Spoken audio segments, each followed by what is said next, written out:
في يوم هنعود ده بالموعود، وفي غيابه أكيد لسه الأمل موجود. في يوم هنعود ده بالموعود، وفي غيابه أكيد لسه الأمل موجود. قصاد عيني في كل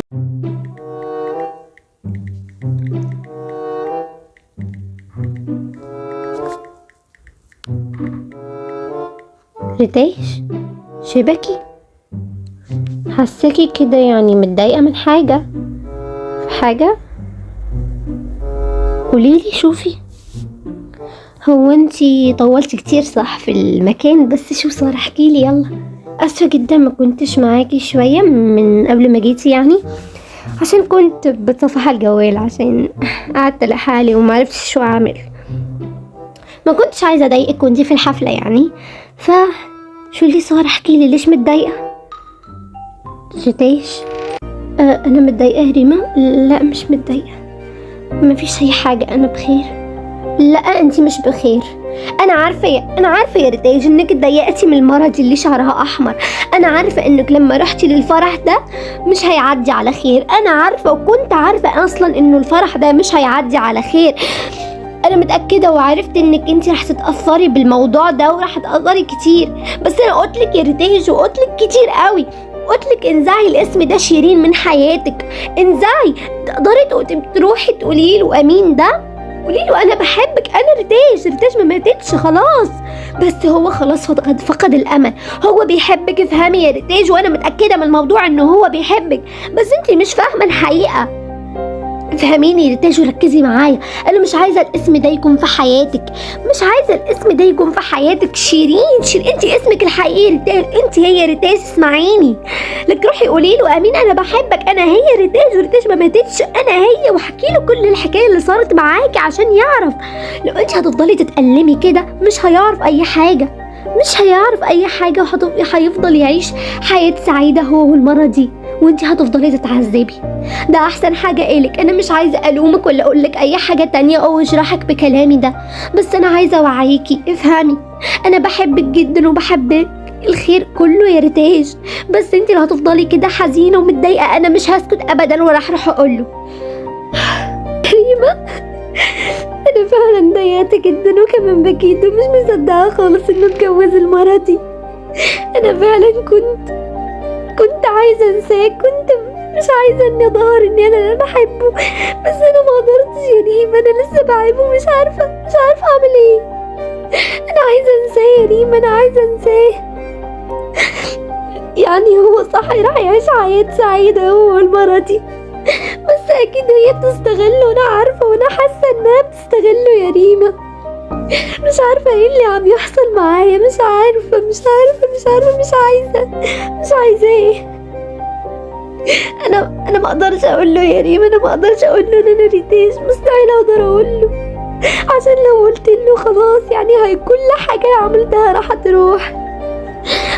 هتفضحوا خلاص، هيطردوني كمان من عرضة الازياء، وعايزه حلمي حققته باسم شيرين وخلاص.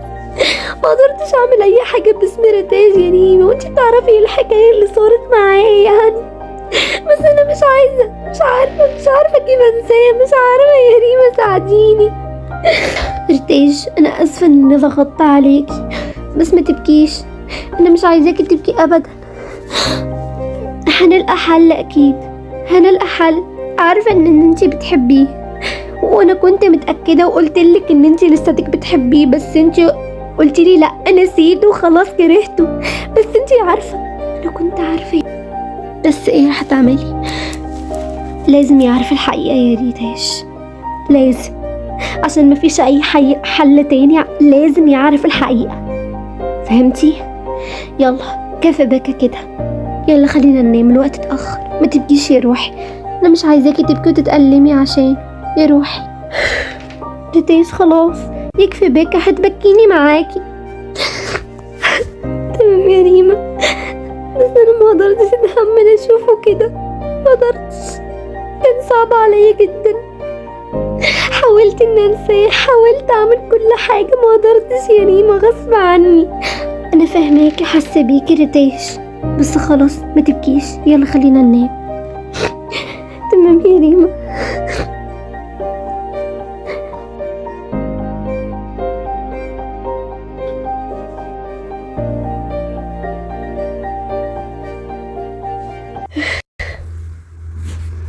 دايما تنام. يلا يا ريتاش فيقي، يلا خلاص، يلا قومي، نعسانة قوي دايما. صباح النور يا ريما. صباح الخير.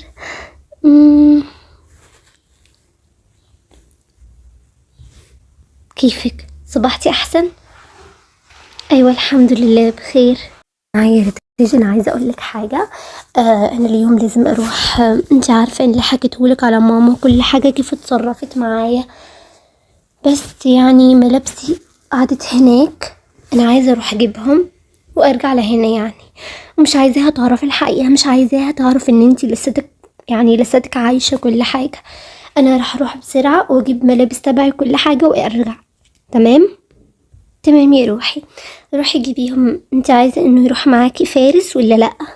لا مش عايزه يروح معايا فارس، عشان هي راح تشك وتقول مين ده الراجل اللي جايبه معاها. انا راح اروح لحالي يا ريتاج، وراح ارجع بسرعه، متخافيش. تمام تمام يا روحي. هو انت راح تروحي للشغل؟ ايوه، لو احكي لك، شايفه المره تبع الشغل دي مره حنينه عليا، بحسها كانها امي، بتعاملني بطريقه جميله جدا، وهي كمان حلوه جدا. ايوه راح اروح للشغل وبعدين اروح اجيب ملابس يعني من عند ماما. تمام كويس يا روحي، الحمد لله ان لقيت مديره زي كده يعني. يلا انا كمان راح اروح للشركه عشان عندي شغل كبير قوي مع السيد ده الراجل ابو امين يعني، فهمتي؟ يلا مع السلامه يا ريما، خليني اروح اغير تيابي واروح. تمام يا قلبي، بشوفك بعدين. هو السيد حاتم طلبني امبارح عشان اجيله يعني الصبح. تمام، دقيقه واحده يا مدام، خليني اتصل فيه واساله. الو سيد حاتم، مدام شيرين جتلك، تقدر تدخل؟ تمام، اتفضلي مدام شيرين. اهلين وسهلين مدام شيرين. اهلين فيك. هو انت طلبتني امبارح يعني عشان يعني عشان احكي معاك في موضوع مهم خصوص الشغل، طبعا فرصة جميلة جدا عشان تتعرفي على ابني امين. هو انت جيتي يعني في العرس امبارح وشفتي كل حاجة، واكيد ما لقيتوش فرصة انكم تتعرفوا على بعض. امين ابني هيشتغل معانا في الشركة دي، وراح نكون احنا 3 نشتغل وندور هي الشركة. ايه رأيك؟ يلا تعرفوا على بعض. تمام. طيب يا سيد حاتم، تمام، تشرفت بمعرفتك يا سيد امين. وانا كمان. اكيد هنعمل الشركة كتير وهندورها، وانا كمان شرفت بمعرفتك يا سيدة شيرين. شكرا. هو ممكن احكي انا وسيد حاتم على الانفراد؟ طبعا اكيد، يلا عن اذنكم.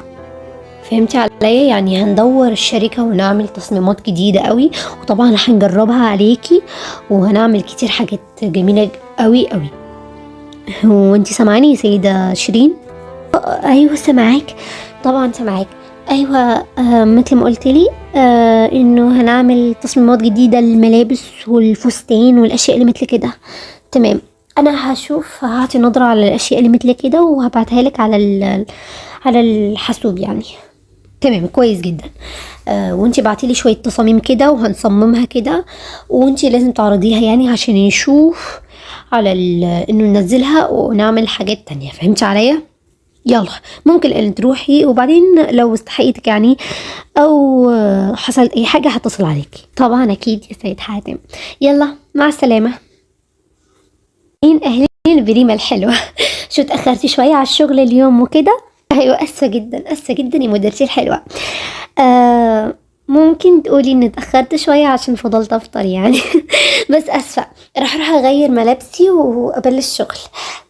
هو يعني ممكن تقولي ان احنا فضلنا اصحاب وكده، وانا بحسبك مثل ماما، حتى ولو ماما موجودة يعني بحسبك مثل ماما جدا قوي.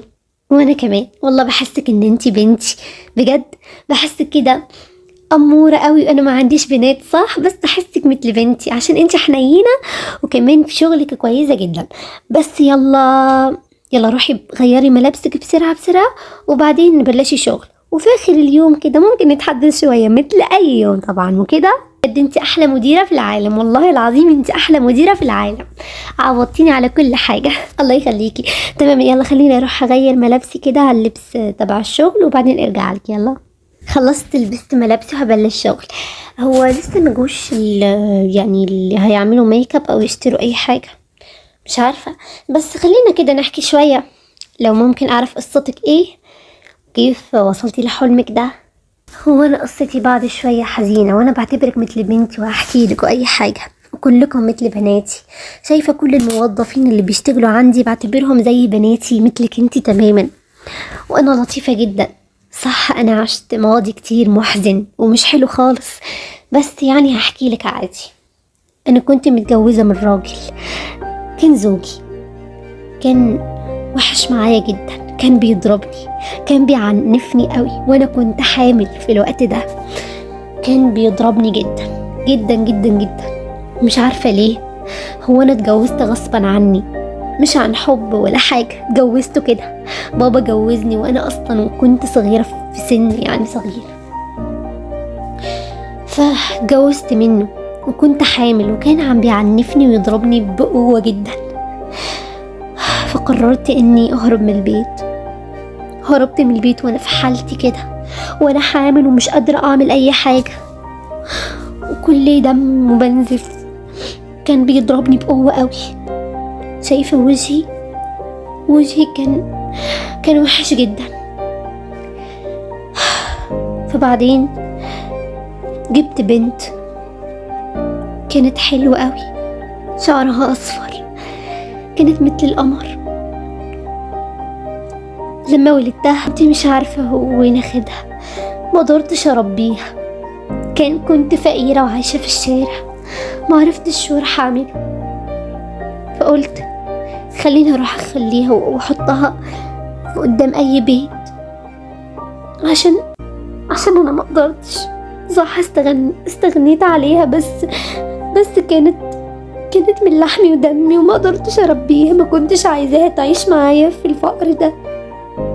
بعدين اتجوزت مرة تانية، اتجوزت من راجل غني وكتير حلو معايا، وكان كويس معايا وشفق عليا. وبعدين عملت مشروع وفتحت المحل ده، والحمد لله لحد الآن محل كويس ومشهور كمان. وبس دي هي قصتي. صح حققت حلمي وعملت محل كبير تبع ميك اب واشياء دي. ده انا بقى كنت بحب الميك اب قوي لما كنت صغيره. كنت دايما بتمكيج وكنت دايما بحب الموضه يعني، والاشياء اللي مثل كده، واللي متابعه الموضه واللي هي تبع الميك اب وكل حاجه يعني. بس دي هي قصتي صح. بدايتها حزينه بس الحمد لله على كل حال يعني. والله اني زعلت جدا عشان قصتك، مرة بتحزن. هو انت إلك امل انه تلاقيها بنتك مرة تانية؟ والله نفسي ان الاقيها، نفسي احضنها، نفسي ابوسها، نفسي اشوفها مرة تاني. بس يعني شو بدي اعمل؟ دورت عليها كتير بس ما لقيتهاش. وشايفة العيلة اللي انا اعطيتها اياها مش عارفة وين ساكنة، غيرت البيت وما عرفتش اوصل لهم يعني. بس شو بدي اعمل؟ بلكي يوم من الايام بيجمعنا القدر انا وياه ان شاء الله، ان شاء الله. بس يعني طولت في الحديث، يلا خليني اروح اشوف لو في حاجة جاية. مسكينة والله.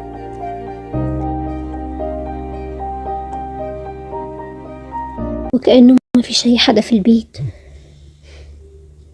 يلا عادي، خليني اروح اجيب ملابسي وبعدين اطلع. غريبة، ماما وبابا وين؟ هيستغربوا ان انا جيت. بس يلا ما علينا، خليني اروح اجيب ملابسي واطلع من البيت ده، ومش هرجع له مرة تانية. كده هما ما فيش اي حد ده هنا ولا ايه؟ غريبة قوي. خليني اروح كده اجيب ملابسي. والله وحشت المكان ده. وحط تاني. عايزة البدلة دي، بحبها قوي. وكمان مش هاخد كتير اشياء، هاخدها. هما كلهم صغيرين عليا المفروض، بس يلا خلينا ناخد شوية اشياء كده صيفية. ناخد ده. لا ده مش حلو.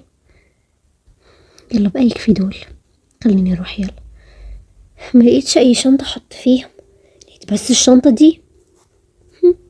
يلا بقى ما علينا. ودي الورقة دي،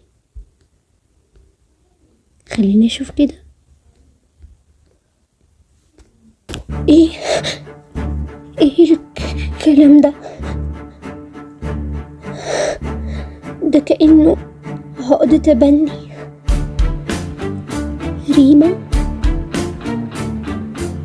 البنت ريما اليتيمة يتبنوها السيدة راوية والسيد محمد. يعني أنا إيه الكلام ده؟ إيه الكلام ده؟ لا لا لا، أكيد خطأ. لا، الكلام ده مش صحيح. يعني بابا وماما مش بابا وماما الحقيقيين. لا أنا لا، إيه اللي عم يحصل؟ لا. في يوم هنعود، ده بينا وعود، وفي غيابه أكيد لسه الأمل موجود. في يوم هنعود، ده بينا وعود.